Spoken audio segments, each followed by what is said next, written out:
I'll do time for another beer review. For this one, we're going back to Sainsbury's for American Dream Extra Dry Hop by Mikkeller, and it's 4.7% in a 330ml can, and it's an India Pale Lager. Really like the can art. There's Henry on the front with like an American style flag with hops on. American Dream, I always think of the wrestler Dusty Rhodes, because that was his name when he came into that song. There was another version of this beer originally. It was a red can, but whereas I think this is, like I say, an extra dry hop version of it. So yeah, Sainsbury's about 2-3 weeks ago got a few Mikkellers in, but this is just came in now into Carlisle. So when the other ones, if they appear, I'll get them up on the channel. But it's a new beer for Sainsbury's. Like I say, it's about 2 weeks that it's been nationwide, but we've only just got it here now. So I'll get it out, see what we get. Let's have a look at the ingredients. It just says water, barley malt, hops and yeast, and like a lot of Mikkeller beers, although they are a Danish brewer, it's been brewed at De Preuve in Belgium. So let's get it out, see what we get. Real piney whiff just as I was opening the can, so that's a very promising start.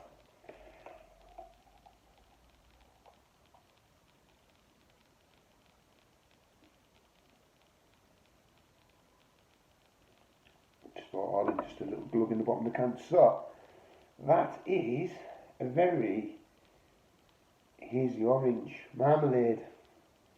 Looks like a real West Coast, if anything, and it's got a slightly off-white head. Let's get the nose.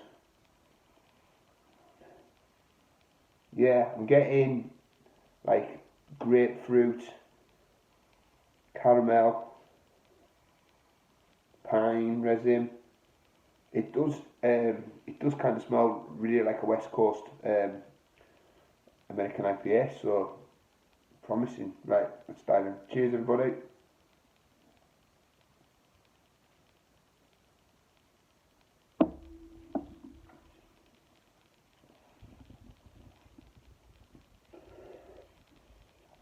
Was quite nice. Yeah, it's got that lager body, but it really has a lot of hallmarks of a West Coast IPA. I'm getting it's a malt forward beer.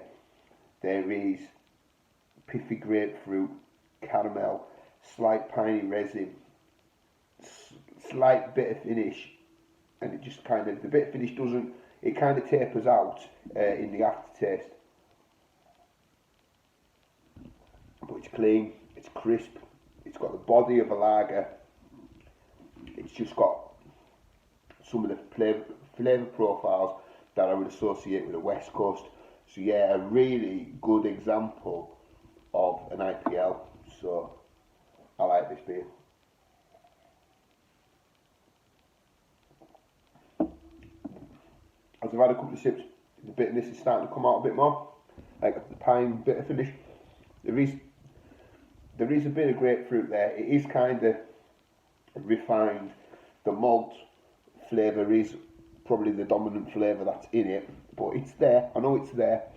Like I said, there's a slight caramel tone to it as well. I can tell that that's there. But all in all, I do like this beer. Like I say, I think this is one of 4 new ones that's coming into Sainsbury's. It's coming in at £2.50 for the 330. So it's cheap when you're in comparison to some bottle shops, say, but for the 330, I've said my views on Sainsbury's in the past when it comes to pricing. They are the most expensive supermarket. I think it's a good beer. I think it's one of the standout 330s that's in Sainsbury's, to be honest. Off the top of my head, I'm going to say that. Excluding the Brewdog beers, which seem to be there all the time, I'm going to say that this and maybe the Electric Boogaloo from Tiny Rebel are probably the best two in the 330s at the minute. This would be a welcome addition in any supermarket, whether that was, Tesco, Morrison's. I do believe Tesco and Morrison's do have the best range of craft beers in general, but I think this is the only IPL that's in the supermarket, with the exception of the one that's in Aldi at the moment. So good to see Sainsbury's getting an IPL in. So because I think this might even be their first since they used to sell Caesar Augustus. So I'm pleased it's there. I'm pleased I've tried it.